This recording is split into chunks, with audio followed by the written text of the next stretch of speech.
Assalamualaikum warahmatullahi wabarakatuh.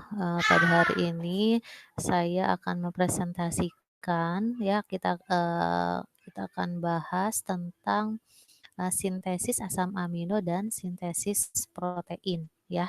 Untuk materinya sudah saya upload di Inous. Nanti untuk rekaman materinya juga akan saya upload juga di Inous di pertemuan ke-12. Oke. Nah, kita lihat untuk reaksi utama sintesis asam amino. Sebelumnya saya sudah pernah menjelaskan, sudah pernah kita bahas bersama mengenai dua reaksi utama ya, ada transaminasi dan ada deaminasi oksidatif. Ini kita ulas kembali. Yang pertama adalah untuk reaksi transaminasi. Untuk reaksi transaminasi ini dikatalisis oleh enzim. Enzimnya adalah aminotransferase. Kenapa namanya umum amino? Karena tergantung dari asam aminonya nanti apa. Jadi untuk setiap asam amino punya enzim transferase yang berbeda-beda. Misalkan kalau asam aminonya glisin berarti nama enzimnya adalah glisin transferase.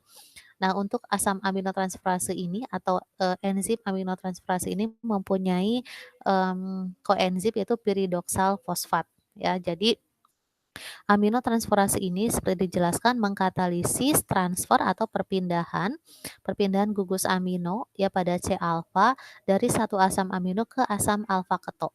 Nah, jadi kalau Anda lihat ini persamaan reaksinya, asam amino pertama akan memindahkan gugus alfa aminonya ke asam alfa keto sehingga asam amino pertama yang sudah melepaskan gugus aminonya akan berubah menjadi asam alfa keto sebagai rangka karbon untuk asam amino. Nah, rangka karbon ini juga nanti bisa digunakan untuk siklus Krebs ya pada senyawa intermediatnya. Sementara untuk asam alfa keto setelah menerima gugus aminonya, maka asam alfa keto yang kedua ini berubah menjadi asam amino yang baru. Gitu. Jadi inti dari reaksi transaminasi adalah perpindahan gugus amino dari satu asam amino ke asam alfa keto untuk menghasilkan asam amino yang baru dan asam alfa keto yang baru. Contohnya adalah alanin. Nah, karena nama asam aminonya alanin, maka untuk enzimnya adalah alanin aminotransferase. Nah, alanin di sini mentransfer gugus alfa aminonya ke alfa ketoglutarat sehingga alanin akan menghasilkan asam alfa keto baru berupa pirufat dan alfa ketoglutarat setelah menerima gugus amino akan berubah menjadi glutamat. Untuk asam alfa ketonya di sini bisa untuk rangka karbon ya atau asam alfa ketonya di sini bisa berupa pirufat, kemudian oksaloasetat atau alfa ketoglutarat. Ini yang paling sering, yang paling banyak adalah alfa ketoglutarat. Reaksi yang kedua adalah deaminasi oksidatif, terutama untuk glutamat. Enzim yang mengkatalisisnya adalah glutamat dehidrogenase. Ya, nah di sini glutamat dehidrogenase ini menghilangkan atau memutuskan gugus amino pada glutamat dari glutamat kemudian dilepaskan sehingga glutamat menghasilkan rangka karbon berupa alfa ketoglutarat. Anda bisa lihat dari reaksi ini, glutamat ditambah dengan air dikatalisis oleh glutamat dehidrogenase menghasilkan NADH karena glutamat sudah melepaskan gugus amoniaknya atau amoniumnya, amonium ya, ini senyawa amonium sehingga glutamat berubah menjadi alfa ketoglutarat. Nah, proses ini berlangsung ketika tubuh kita sedang kekurangan energi ya, atau dalam tubuh kita GTP dan ATP-nya konsentrasinya sangat rendah gitu. Sehingga nanti akan dihasilkan NADH. Jadi kalau dalam tubuh kita sedang banyak energinya, maka energi ini akan menghambat proses deaminasi oksidatif sehingga deaminasi oksidatif ini tidak terjadi. Tetapi ketika tubuh kita sedang kekurangan energi atau dalam tubuh kita banyak ADP dan GDP, maka ADP dan GDP ini akan mengaktifasi proses glutamat dehidrogenase. Nah, gugus amonium selanjutnya akan masuk ke dalam siklus urea untuk diubah menjadi urea. Lihat sintesis asam aminonya, ini reaksi transaminasi ya. Jadi sintesis asam amino itu berdasarkan transaminasi. Nah, ini disebut deaminasi bertingkat ya atau transaminasi yang kemudian berkelanjutan dengan deaminasi. Kita lihat di sini asam amino apa saja ketika bereaksi dengan alfa ketoglutarat nanti akan menghasilkan asam alfa keto yang baru sesuai dengan rangka karbon pada asam amino dan menghasilkan glutamat. Nah, eee, enzim yang mengkatalisisnya adalah aminotransferase. Glutamat selanjutnya mengalami proses deaminasi oksidatif atau transdeaminasi istilahnya ya, glutamat mengalami transdeaminasi. Glutamat bereaksi dengan oksaloasetat dibantu oleh enzim aspartat aminotransferase menghasilkan alfa ketoglutarat dan aspartat. Aspartatnya ini diperlukan untuk siklus urea. Oke, ini siklus urea, sudah dijelaskan juga mengenai siklus ini. Jadi siklus urea ini terbagi dalam 2 lokasi. Untuk reaksi, pertama dan kedua berlangsung di dalam mitokondria, reaksi selanjutnya 3 sampai 5 berlangsung di dalam sitosol. Ini adalah rute transdeaminasi ya, tadi yang glutamat tadi contohnya bereaksi dengan alfa ketoglutarat menghasilkan alfa keto dan glutamat atau asam amino yang lain di sini ya menghasilkan glutamat. Nah kemudian, hasil deaminasi oksidatif yang dilepaskan amonium yang dihasilkan oleh glutamat akan bereaksi dengan karbon dioksida, selanjutnya menghasilkan karbamoil fosfat. Karbamoil fosfat bereaksi dengan ornitin menghasilkan sitrulin sampai dihasilkan urea dan ureanya kemudian akan dikeluarkan melalui urin. Ini lanjutan dari reaksi, atau dari siklus urea. Nah, di sini juga terjadi reaksi transaminasi, oksaloasetat sebagai rangka karbon akan bereaksi dengan glutamat, dibantu oleh katalisis aspartat aminotransferase menghasilkan aspartat dan alfa ketoglutarat. Aspartat nanti digunakan untuk siklus urea. Oke, selanjutnya kita lihat bagaimana, sintesis asam amino yang lain. Yang pertama adalah serin. Nah, serin ini, diperoleh dari, 3 fosfogliserat ya. 3 fosfogliserat merupakan senyawa intermediat pada proses glikolisis.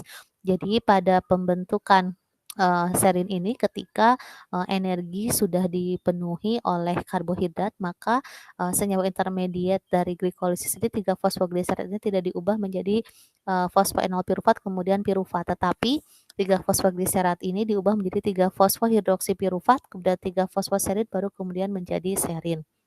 Nah, serin ini selanjutnya dalam tubuh kita bisa dikonversi menjadi glisin, ya. Nah, serin ketika dikonversi menjadi glisin ini dibantu oleh enzim serin hidroksimetil transferase dengan koenzimnya piridoksal fosfat. Nah, glisin nanti kemudian, digunakan untuk mensintesis protein, jika dalam tubuh kita diperlukan pembentukan protein yang baru. Kemudian sintesis sistein, nah sistein ini, dibentuk dari metionin, ya, eee, atau sistein juga bisa dibentuk dari serin. Jadi sistein ini bisa diperoleh dari metionin ataupun dari serin. Kita lihat proses pembentukan serin, yang pertama adalah metionin. Metionin dikatalisis oleh es atau sulfur adenosil metionin sintase menjadi sulfur adenosil metionin, kemudian diubah menjadi homosistein. Nah, homosistein bereaksi dengan serin, serin ini sebagai donatur rangka karbonnya, dikatalisis oleh sistationin sintase menjadi sistationin, baru kemudian sistationin diubah menjadi sistein.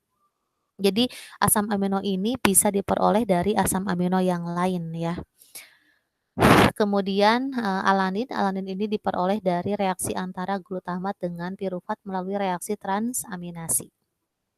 Oke, kemudian, asparagin dan aspartat ini 2 buah asam amino juga, bisa diperoleh dari oksaloasetat. Jadi oksaloasetat mengalami reaksi transaminasi dengan glutamat, dengan enzim pengkatalisisnya adalah aspartat aminotransferase diubah menjadi aspartat. Aspartat selanjutnya bereaksi dengan glutamin, glutamin ini diperoleh dari reaksi transaminasi, glutamat juga ya. Glutamin dengan aspartat bereaksi menghasilkan asparagin. Oke, selanjutnya ini adalah, jalur yang menunjukkan sintesis glutamat, kemudian glutamin, prolin, dan arginin. Ya, kita lihat di sini untuk reaksi yang pertama adalah, reaksi aminasi reduktif yaitu perubahan alfa-ketoglutarat menjadi glutamat dengan bereaksinya alfa-ketoglutarat, ketika, proses pembentukan glutamat ini terjadi ketika alfa-ketoglutarat, menerima, ion amonium dan NH4+ dikatalisis oleh glutamat dehidrogenase menjadi glutamat. Selanjutnya glutamat diubah menjadi glutamin oleh glutamin sintetase. Nah, glutamat selain bisa diubah menjadi glutamin juga bisa diubah menjadi prolin dan bisa diubah menjadi arginin. Untuk pembentukan prolin, glutamat akan diubah menjadi glutamat gamma semialdehida, kemudian menjadi pirolin 5-karboksilat baru menjadi prolin. Sementara untuk menghasilkan arginin, glutamat alfa semialdehida diubah menjadi ornitin. Ornitin merupakan salah satu senyawa intermediat pada siklus urea. Dari ornitin melalui siklus urea diubah menjadi arginin. Nah, ini overview sintesis asam amino ya. Jadi asam amino itu ada yang berasal dari senyawa intermediat pada glikolisis, ada yang berasal dari senyawa intermediat oksaloasetat, siklus Krebs, ada juga yang berasal dari atau ada juga yang berasal dari reaksi transaminasi dan deaminasi oksidatif untuk asam amino yang lainnya. Atau ada juga yang berasal dari senyawa intermediat pada siklus urea ya. Jadi ini adalah beberapa tahapan atau beberapa jalur untuk beberapa asam amino. Selanjutnya saya akan menjelaskan tentang sintesis protein. Oke, sintesis protein ini pada dasarnya mengikuti kaidah dogma sentral ya untuk zaman old ya yang dulu ya. Jadi dimulai dari proses transkripsi dan proses translasi. Jadi untuk sintesis protein ini tergantung dari urutan DNA. DNA ditranskripsi menjadi messenger RNA, kemudian messenger RNA ditranslasi menjadi protein ya. Untuk kromosom ini sudah pernah dijelaskan juga ya. Jadi kromosom ini terdapat di dalam inti sel atau nukleolus.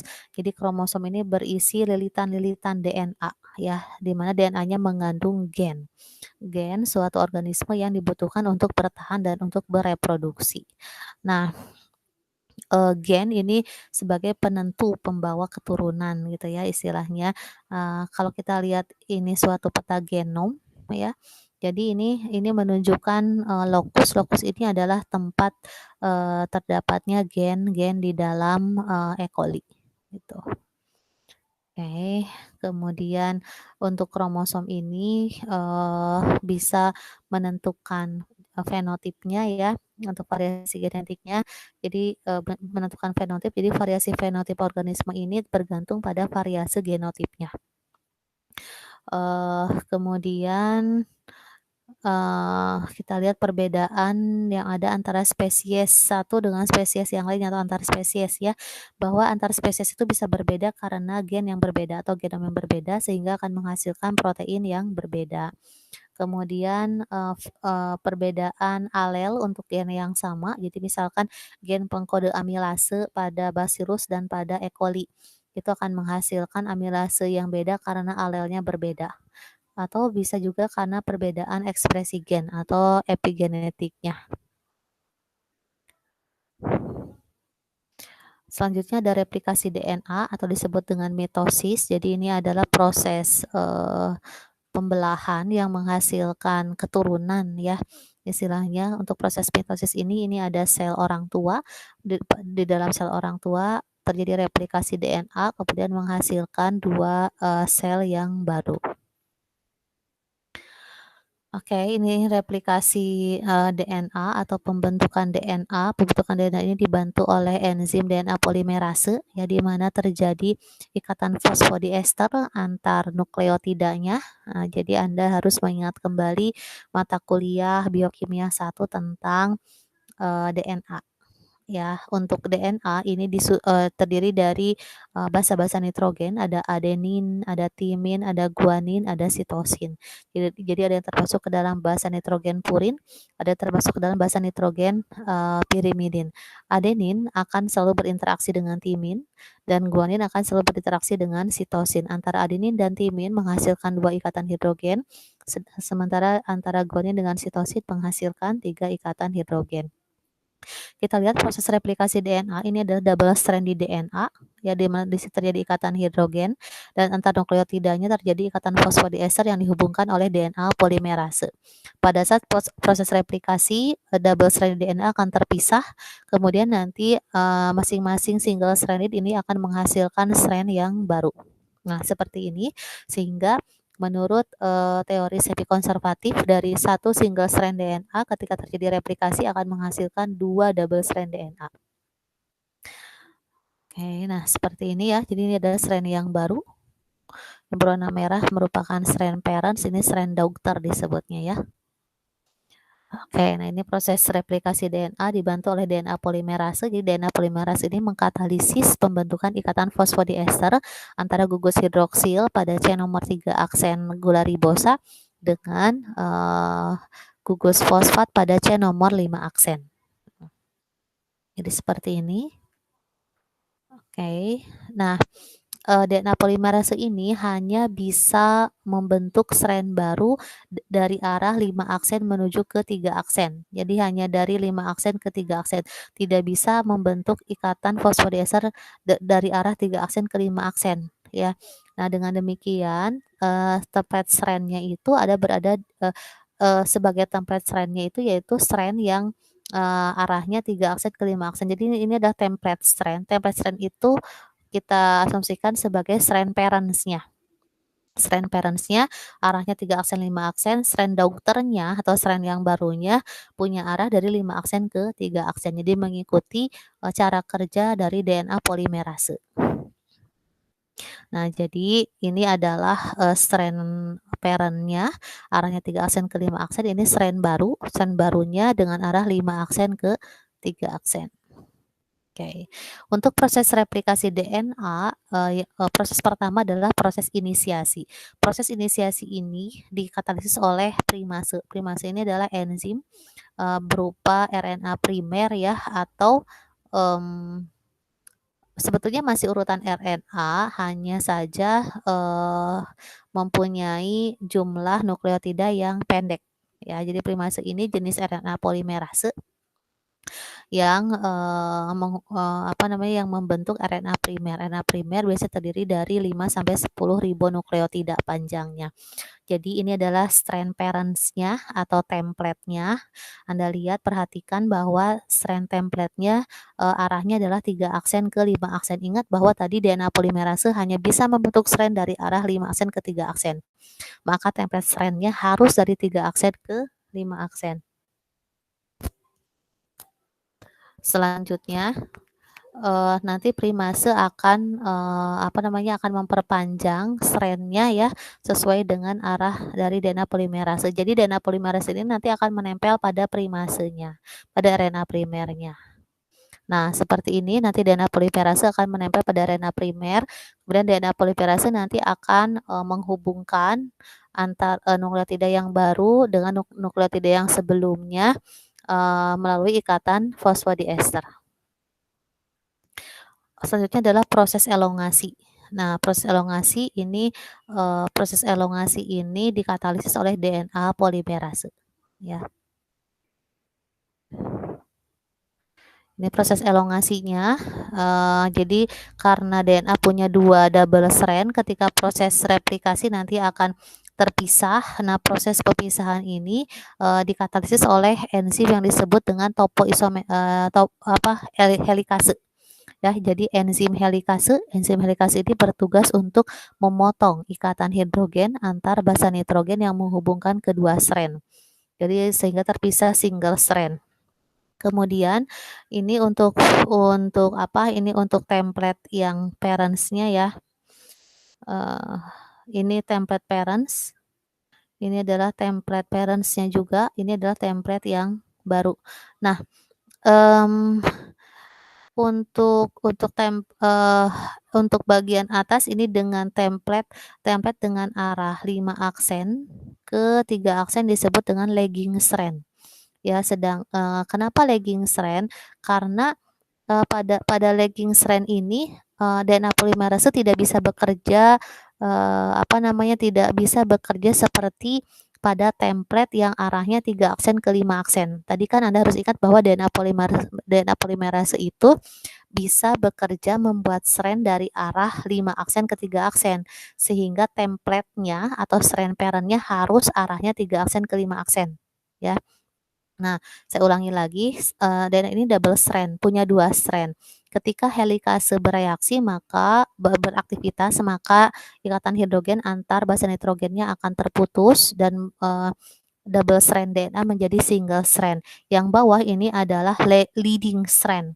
Kenapa disebut leading strand? Karena di sini arah strand-nya dari 3 aksen ke 5 aksen, ya. Ini Anda lihat 3 aksen ke 5 aksen. Nah, setelah terpisah, nanti akan ada RNA primer yang dikatalisis oleh primase, dimulai dari ujung 3 aksen, kemudian menempel DNA polimerase, baru kemudian DNA polimerase membentuk strand yang baru, menghubungkan ikatan fosfodiester. Nah, ketika proses, pepelahan oleh helikase ini, ada single strand binding protein yang berperan untuk mempertahankan strand agar tetap single gitu ya. Nah, ketika sudah terbentuk DNA yang baru, nanti ada enzim topoisomerase yang berperan dalam memilin kembali strand yang baru gitu. Sekarang bagaimana nasibnya untuk, lagging strand? Lagging strand itu kan template-nya bukan 3 aksen ke 5 aksen ya, tapi template-nya dari 5 aksen ke 3 aksen, sehingga DNA polimerase tidak bisa bekerja seperti pada leading strand. Akibatnya akan terbentuk yang disebut dengan fragmen-fragmen pendek atau disebut dengan Okazaki fragment. Jadi, Okazaki fragment ini fragmen-fragmen pendek, nah nanti antar fragmen pendek ini akan dihubungkan oleh DNA polimerase. Harusnya kan dia jalannya ke sini ya, tapi kan karena kalau dari kiri ke kanan untuk lagging strand arahnya 3 aksen ke 5 aksen, DNA polimerase tidak bisa bekerja. Maka DNA polimerase tetap bekerjanya dari ujung 5 aksen ke ujung 3 aksen. Jadi menghubungkan fragmen-fragmen pendek ini gitu. Dan ini DNA ligase yang bertugas untuk menghubungkan antar fragmen pendek, ya, dibantu oleh DNA polimerase. Ini adalah RNA primernya, ini DNA primasenya. Ini adalah, single strand binding protein yang berperan dalam mempertahankan strand agar tetap single. Oke, nah ini keadaan yang terjadi pada leading strand, Anda bisa baca ulang ya, lagging strand. Jadi ini peran-peran dari, enzim-enzim pada proses replikasi DNA. Oke, ini protein sintesis tadi sudah, yang pertama adalah transkripsi, kemudian translasi. Jadi DNA ini akan menyediakan instruksi ya, bagaimana suatu protein itu harus dibentuk. Nah, setiap gen nanti akan menghasilkan single protein dalam suatu prokariot. Nah, jadi, kita lanjutkan. Nah, ini adalah urutan nukleotida pada gen histidin. Gen histidin ini lokusnya, ya, gen histidin pada E. coli. Nah, ini adalah berupa urutan nukleotidanya. Nanti dari urutan nukleotida ini akan diubah menjadi asam-asam amino pada protein his. Jadi misalnya ini metionin ini yang pertama sebagai start codon. Start codon ini terbentuk dari ATG ya, atau GTG, adenin, timin, guanin. Nah, jadi 3 urutan nukleotida akan dikonversi menjadi 1 asam amino. Sekali lagi, 3 nukleotida akan dikonversi menjadi 1 asam amino yang disebut dengan kodon. Nah, baru kemudian terjadi pembentukan struktur protein. Dari yang struktur primer menjadi sekunder, tersier, kemudian kuarterner. Jadi ini proses sintesis protein secara, garis besarnya dari DNA mengalami transkripsi menjadi RNA, RNA mengalami translasi menjadi suatu protein. Oke, ini protein sintesis, yang lebih detailnya. Yang pertama adalah proses inisiasi ya,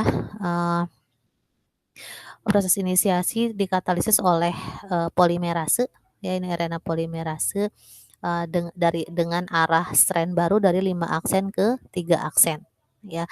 Template-nya adalah 3 aksen ke 5 aksen. Dimulai dari bagian promotor atau bagian start site, sampai ke terminator. Ada stop site atau ada, start codon, di sini ada stop codon, ya.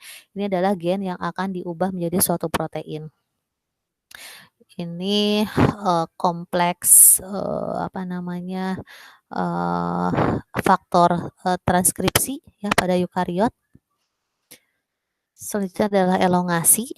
Nah, jadi elongasi akan dimulai pada bagian promotor di bagian start site-nya. Nanti pada saat elongasi akan terbentuk messenger RNA. Ini proses transkripsi ya. Maka yang berperan adalah RNA polimerase. Nanti akan terbentuk messenger RNA dari arah 5 aksen ke 3 aksen. Nah,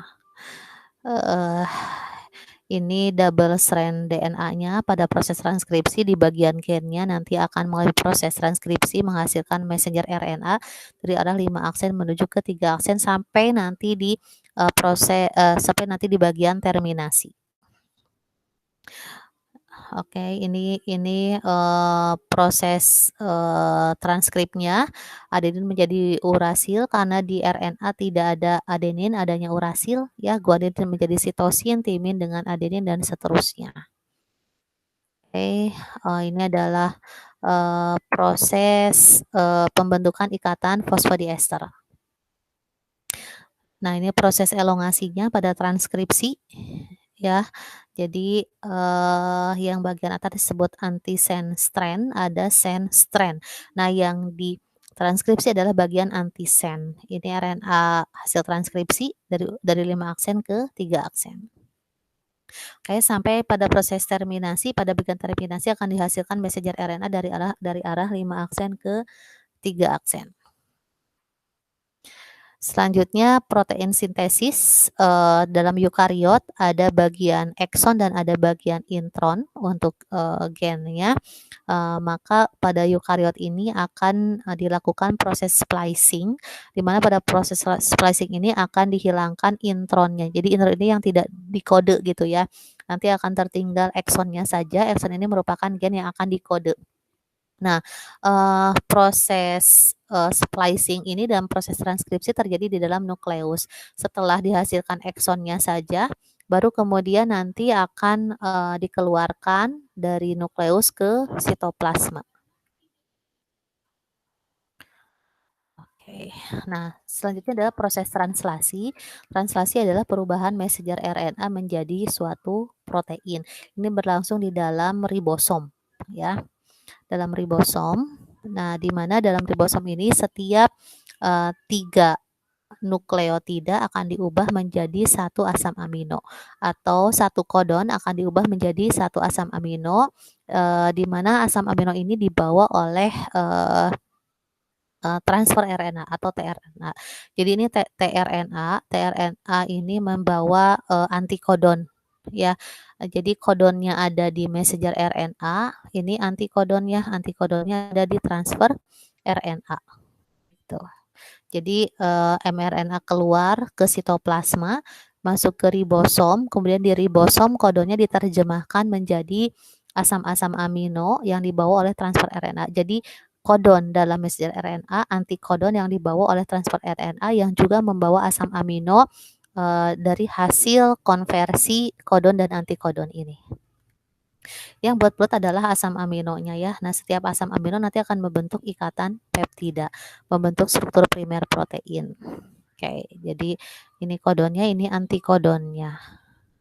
Nah, ini penerjemahan kodon ya menjadi asam amino. Fenilalanin, leucin. Jadi fenilalanin ini dikode oleh UUU, UUC ya. Jadi satu asam amino itu tidak hanya dikode oleh satu kodon saja, tapi satu asam amino bisa dikode oleh lebih dari satu kodon. Kemudian, ini untuk untuk selanjutnya adalah proses translasi ini tadi, ada peran dari transfer RNA, ini struktur dari tRNA. Ini tRNA ini membawa, antikodon. Antikodonnya nanti akan berinteraksi hidrogen dengan kodon, ya, kodon yang dibawa oleh messenger RNA. Di tRNA juga diikat asam amino. Nah, nanti ketika ada interaksi antara antikodon dan kodon yang sesuai, maka asam aminonya akan membentuk struktur primer dengan asam amino yang lain melalui ikatan peptida. Oke. Nah, ini tRNA-nya seperti ini. Ini asam amino, ini tRNA. Oke, ya, ini proses translasi dimulai dari start codon yaitu AUG atau metionin, nanti diterjemahkan menjadi metionin, ini adalah stop codon. Stop codon ada 3, jadi ketika, pada proses translasi menemui, stop codon ini, maka proses translasinya akan berhenti. Oke, ini sintesis, protein yang dibantu oleh, ribosom binding site, ya. Ini saya skip saja. Nah, ini pada ribosom ini ada 2 bagian, ada ribosom subunit besar dan ada ribosom subunit kecil, tuh. Jadi ribosom ini akan bergerak dari arah 5 aksen menuju ke 3 aksen membaca messenger RNA dan kemudian akan mencocokkannya gitu ya dengan asam amino yang dibawa oleh, transfer RNA untuk menghasilkan protein yang benar. Oke, nah ini adalah protein. Ini adalah protein nih, ini protein yang dihasilkan, pada proses translasi masih dalam bentuk struktur primer. Ini asam amino pertama berupa metionin karena sebagai start codon. Nanti diakhiri dengan stop codon. Oke. Proses translasi akan berhenti pada saat, menemui stop codon, ya. Nah, kita lihat ini proses translate ya dari messenger RNA. Ini pembacaan codon ya. Jadi Anda harus ingat bahwa satu asam amino tidak hanya dikode oleh satu codon saja. Oke, AGC ini serin, UAC tirosin, CAU histidin, dan seterusnya ya, ACG treonin, dan seterusnya. Oke, kemudian serin disingkat jadi ser, tirosin jadi tir, dan seterusnya. Memudahkan pembacaan. Nah, ini untuk memudahkan lagi ada simbol hurufnya. Jadi simbol huruf itu belum tentu sama dengan huruf pertama pada asam amino ya, karena ada asam amino dengan huruf depan yang sama. Misalkan tirosin ini disimbolkan oleh Y, treonin oleh T ya. Kemudian nah, jadi seperti ini ya proses penerjemahan dari messenger RNA menjadi asam amino. Nah, RNA polimerase ini bisa, bisa berikatan, dengan sebuah gen ya pada satu saat tertentu ya di sini. Ini proses translasi. Tadi ribosom ada 2 subunit, ada subunit besar, ada subunit kecil. Subunit besar ukurannya 60 sedimen, subunit kecil ukurannya 40 sedimen. Proses translasi ini akan bergerak dari arah 5 aksen ke 3 aksen. Dimulai dari start codon, AUG, ini yang bulat kecil adalah proteinnya ya. Jadi nanti messenger RNA akan dibaca oleh ribosom di sini ya, sampai dihasilkan protein yang lengkap, sampai stop codon. Stop codonnya di sini adalah UAG. Di eukariot, transkripsi berlangsung di dalam nukleus ya, dan translasi berlangsung di dalam sitoplasma. Tapi kalau di prokariot, baik transkripsi maupun translasi terjadi di dalam sitoplasma. Karena kalau prokariot kan selnya lebih simpel ya, lebih sederhana dibandingkan dengan eukariot. Ya, dalam RNA ada 4 jenis RNA, ada messenger, ribosomal, transfer, dan small nuclear RNA. Nah, small nuclear RNA ini berperan pada saat proses splicing dan hanya ada di eukariot. Splicing tadi adalah suatu proses penghilangan intron, bagian intron ya, atau gen yang tidak dikode. Oke, itu saja untuk perkuliahan hari ini. Saya cukupkan sekian. Kalau ada pertanyaan boleh Anda sampaikan di grup WA atau di forum diskusi ya. Baik, itu saja. Terima kasih. Assalamualaikum warahmatullahi wabarakatuh.